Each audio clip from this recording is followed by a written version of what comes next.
Hi there, my name's Vince from mymatevince.com, and in this video today it's going to be the revisit of Marcel's lot part 4, where I try to fix the PS3 Slim, which didn't need fixing. It was just that it was already working on HDMI and it was tested on AV, so it looked like there was no image, but in fact there was. It just needed to be swapped over to HDMI, or it just needed to be put onto AV on the console by holding down the power button until you get the 2 beeps.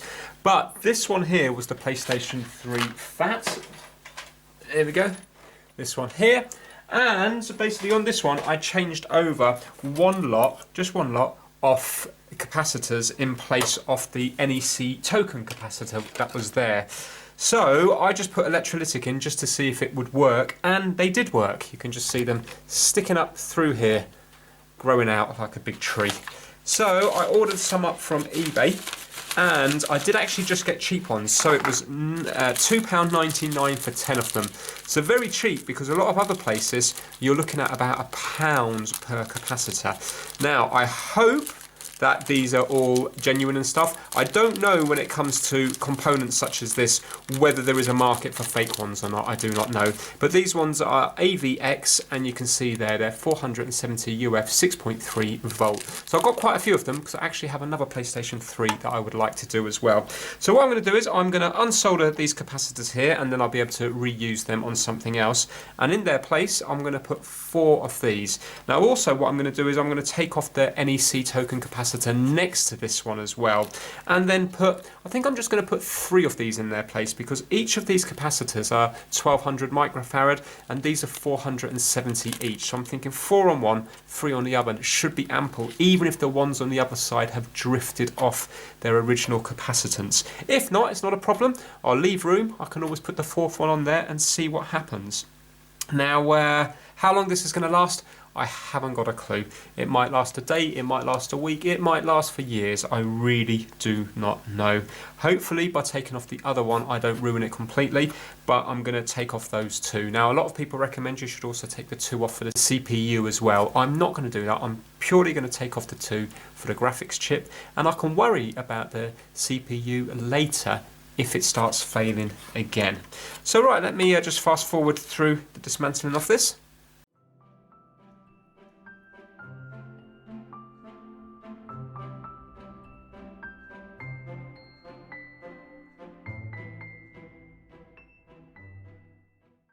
Right, okay, when I've done this I also need to replace the thermal paste on here. Now I am just going to be doing it on the lids, so between here and the heatsink.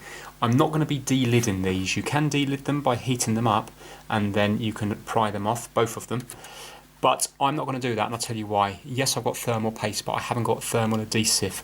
And I can't remember which one it was. I think on this one it's got chips around, it's got the main chip in the middle, and then it's got other chips around the corner, and I think you have the thermal adhesive on the corners, and I think on this one there's a whole bead of thermal adhesive going all the way around and just the thermal paste in the middle. So because I haven't got, oh actually it looks like the other way around, this is the one with the 4 chips on. So yeah, so this is the graphics chip here, so this is the 4 chips on and the thermal paste in the middle, and this has a bead all the way around. Now it would be better for heat if you were to replace the thermal paste underneath the lids of these, but I am not going to be doing that. Right, and these were the capacitors I'm talking about. So if you were doing this yourself, you'd probably want to replace, apparently, so I've been told, these 2 and these 2. I'm just going to replace these 2 for the graphics chip. As well as that, apparently you can get away with leaving them on and just scraping off the board next to them. So yeah, because I suppose if you have a look, you can see that the pads up here, so this whole pad here, where is it now? Around to here, that's all positive. The middle section here, going through the middle, is all the ground, and then this one here is positive again. So really, I suppose you could just scrape back and put the capacitors between here and here, and here and here, and then maybe across here or across here, but I'm going to take them off because it doesn't really bother me taking them off. Now I had a right job getting them off beforehand, and apparently that's normal. They're supposed to be a nightmare to come off. But this time what I'm going to do is, because this board's so good at getting rid of the heat, I've been advised to put it at about 320 120 degrees Celsius for a long time. So I'm just going to heat up the whole area around here, and then after that I'm going to concentrate the heat on here. So I'm just going to be fast forwarding through that because you've seen me do that before. I'm going to put flux on. It's not going to be a pretty sight. What I am going to do is I'm just going to quickly remove these capacitors here so I can reuse them.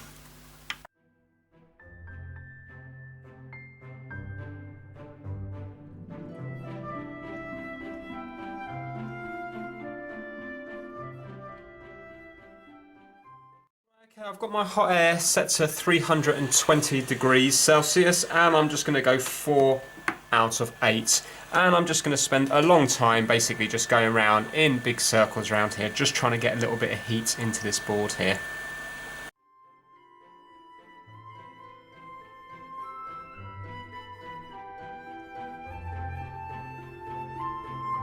What's happening here? So I'm going to put the airflow up to 6 out of 8.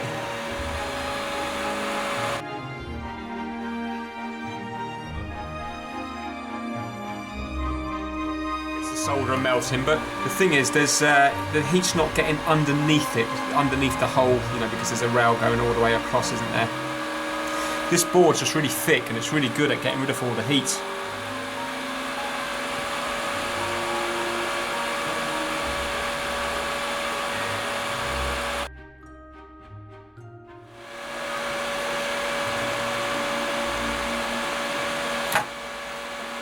Right, okay, that's the main lot of it off, but you can see it just came off just like before.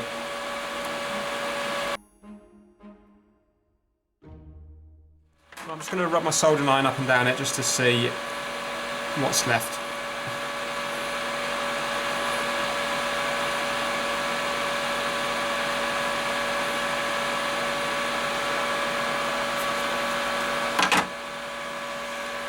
Right, okay, so that's off nice and cleanly. There's no damage to the pads or anything.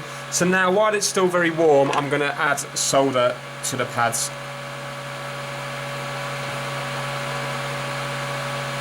And I'm going to add quite a bit.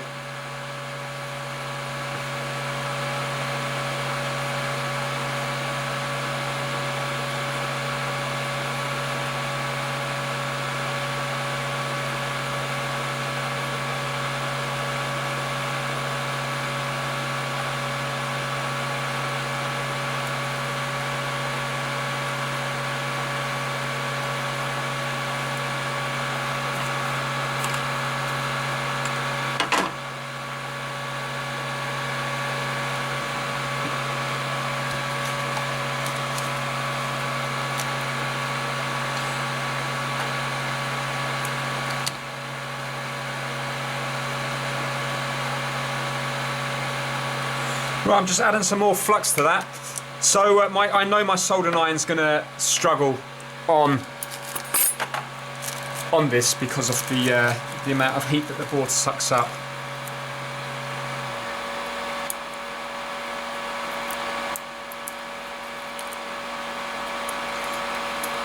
Right, so the top and bottom are the positive, and this one, this one, this one, this one are the negative.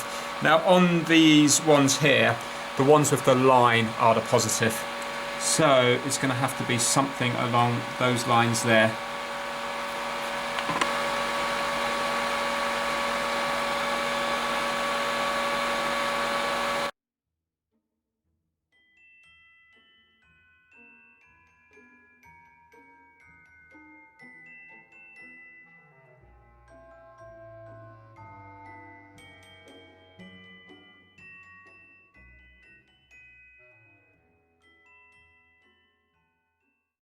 Okay, I did those two. I'll be honest with you, that wasn't easy whatsoever.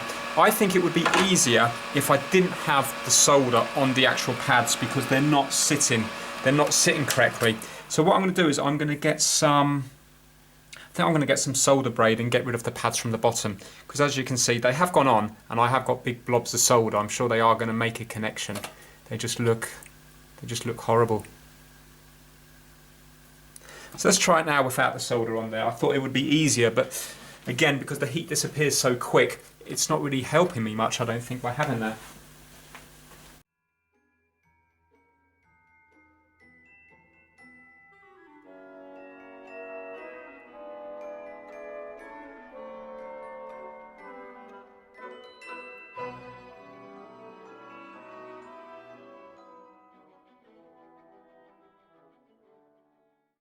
Right, let's see if that makes it easier or not.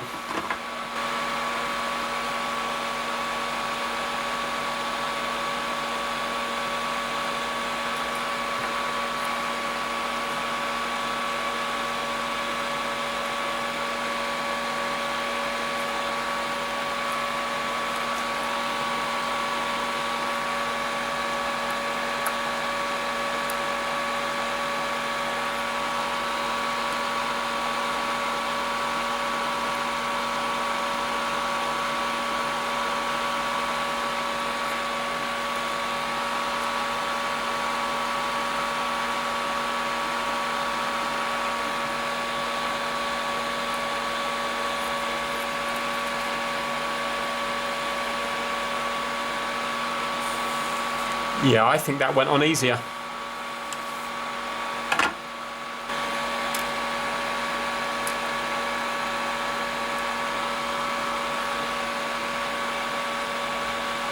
Now remember, it doesn't matter if it hits the wires underneath because that's all on the same rail anyway, so all these are going to be positive as well.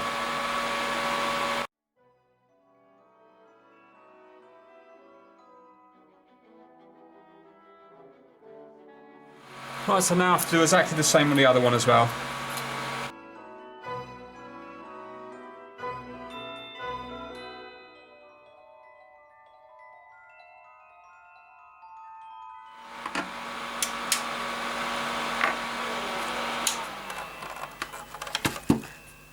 Right, okay, so that's all of them on. It looks a complete mess.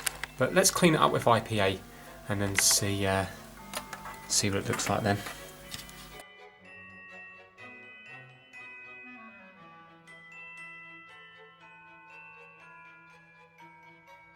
Okay, there they are. Now, I really don't know if anything's shorted. Do you see what I mean? Because some of them are going to be very close to the other. For example, you know, the positive ones are going to be very close to the bottom ones. And remember, with these capacitors, there is a bit underneath as well. Can you see it spreads underneath by quite a bit? Yeah, so hopefully none of those are touching the other rail. But it's kind of hard for me to judge because you have to put it at such an angle in order to be able to fit a big component over something so small. It really isn't ideal.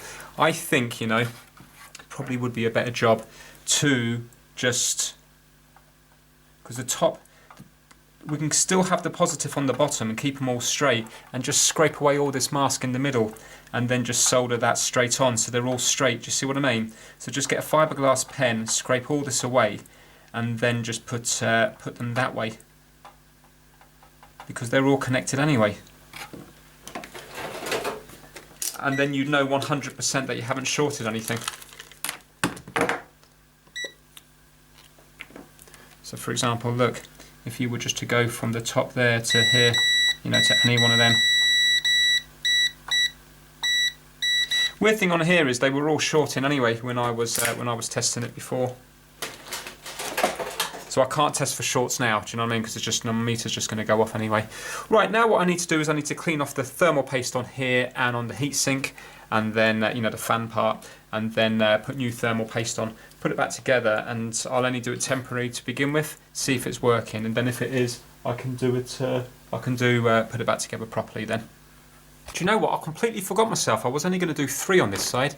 Oh well, I've done 4 on each side now. I'll see how it goes. If it works, I'll leave it at that. But ideally, I did want to do 3 just to see if that was going to be enough.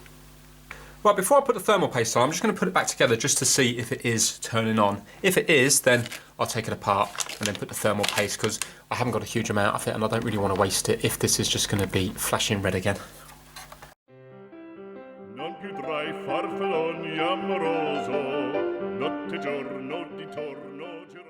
Right, good news is it looks like it does just fit just inside there actually. So I suppose by not having the solder on the pads, there's more chance of it fitting underneath there, because every millimetre counts.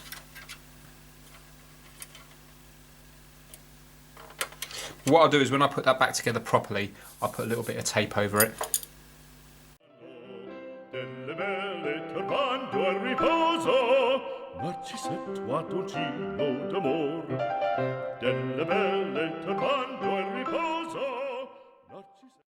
Right, okay, so it's back together enough to test it. Let's see now if it is actually going to turn on or not. Now, I'll just try to tilt it on when tilted up when it comes on. Right, so we've got the red light here. There you go, you can just see it here. Gone to green. Excellent, and we're still on green. Brilliant. Okay, now obviously I don't know if it's going to work when it's been on for 10 or 15 minutes, but let's take it apart and put thermal paste on and then put it back together properly.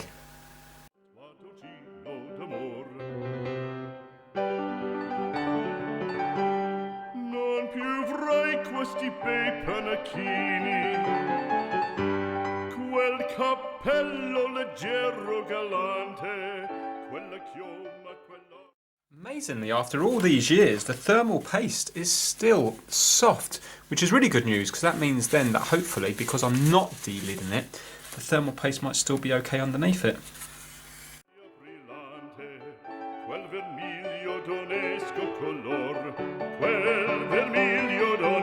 Okay, nice and clean. So now let's do the actual chips themselves.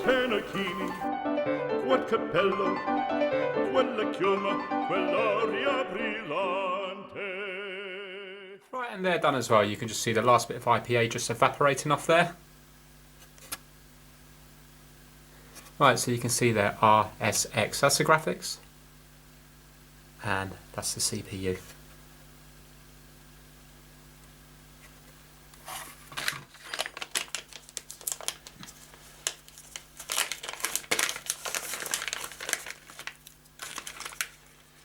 Right, I'm just going to spread some paste on it now. Now this is non-conductive, so apart from the fact that I might lose a bit of money by putting too much on, it won't actually affect anything.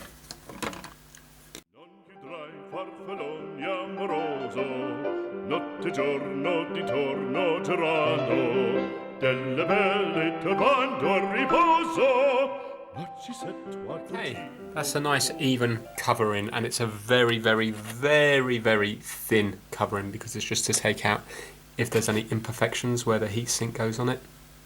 So I know it looks like it's plastered on, but there's really very little there at all. You can see if I just scrape here, you can see how thin it is.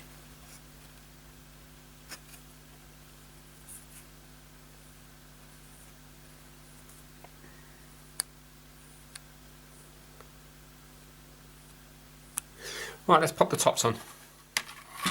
Now I just need to remember to put these little pads back on.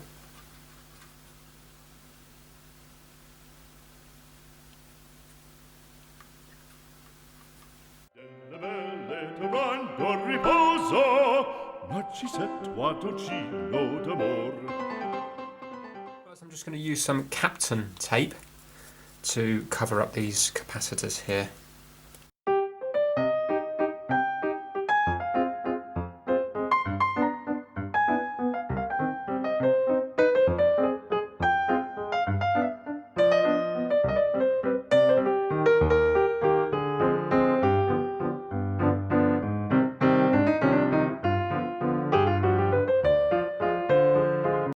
When you're putting it back together, because some of the screws need to go through here, the long ones, through these holes, but look, they've actually put arrows on the board where you need to add the screws here. So you can see there's a little arrow here and a little arrow here. So that's really useful.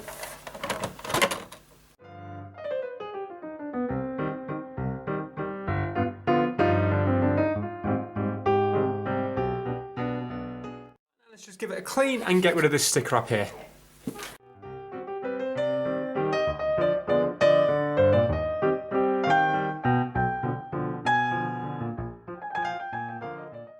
There it is in all its glory. It's come up pretty good. Still quite a few scrapes on it, especially underneath here, but it is very, very, very clean. Right, let's get this set up on the TV. Here we have it, and you can see how nice it looks. Final little finishing touch. There you go. Right, let's turn this on and see if it's going to work.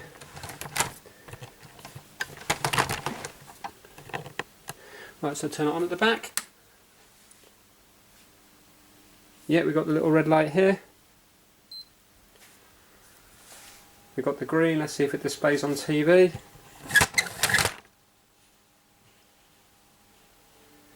Excellent, here it is. Right, so to begin with, I'm just going to see if a PlayStation 1 game works, and then if that does, then I'll try a PlayStation 3 game. Unfortunately, this model will not do PlayStation 2. Right, so that syncs up. This is still flat, but let's just see if it keeps its sync. Yeah, there we go. Right, so let's try this PlayStation 1 game. Colin McRae.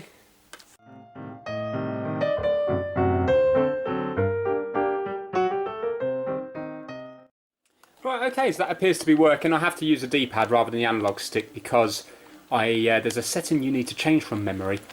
So, yeah, so it looks like PlayStation 1 games play. Now, let's do a PlayStation 3 game because let's try to put it under a little bit of load. So let's give Gran Turismo 5 a go. I'm not sure how sort of intense this game is graphics-wise and stuff, but I suppose it's going to make it work harder than the PlayStation 1 game.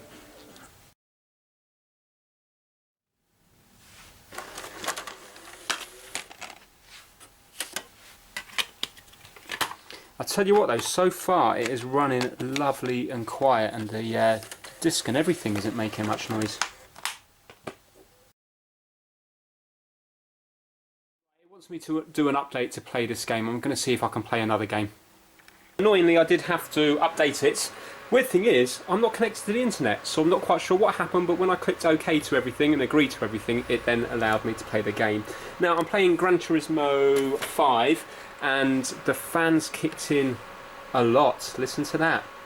So I don't know if that's normal or not, but what I'm going to do is I'm going to place it on its side here, because I'm wondering if it gets a bit better airflow on its side. But that really is very, very, very noisy. But maybe that's completely normal for one of these older fat models. Anyway, let me just show you a bit of gameplay.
Right, so there you can see it's performing, to my knowledge, okay anyway. So yeah, the fan's still noisy. I'll be honest, the fan is actually quite off-putting, but I don't normally use these PS3 fats because I've got a PS3 Slim, and to be fair, that doesn't actually get a lot of use anyway. But yeah, that's it. I'm well happy with that. Let's just go back to the home screen now and quit game.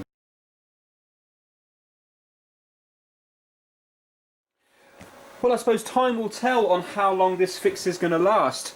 Hopefully it will be a long-term fix. If not, then I'll have to change over those CPU capacitors.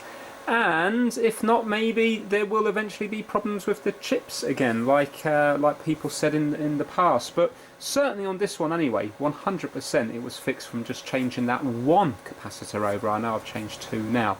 So yeah, I'm happy, really happy with that fix. So what I'm going to do now is, I've already tried to fix 3 of these in the past. One just needed a clean. The second one it wasn't displaying, but yet the PlayStation 3 itself was working. So I think that is actually related to the graphics chip rather than the capacitors. But the third one was definitely a flashing red light, just like this one. So yellow for a split second, then flashing red. So I'm definitely going to do a revisit on that third one that I tried to fix ages ago and swap the capacitors over. That's why I bought so many of them, to see if that fixes it. Also, yesterday I bought a PlayStation 3 from eBay for £1, and what has it got? The yellow light of death. So I'm looking forward to that arriving to see if that can be fixed by changing the capacitors as well. So that is it for this video. If you enjoyed it, please give it a thumbs up and please subscribe for more trying to fix videos. Take care. Bye now.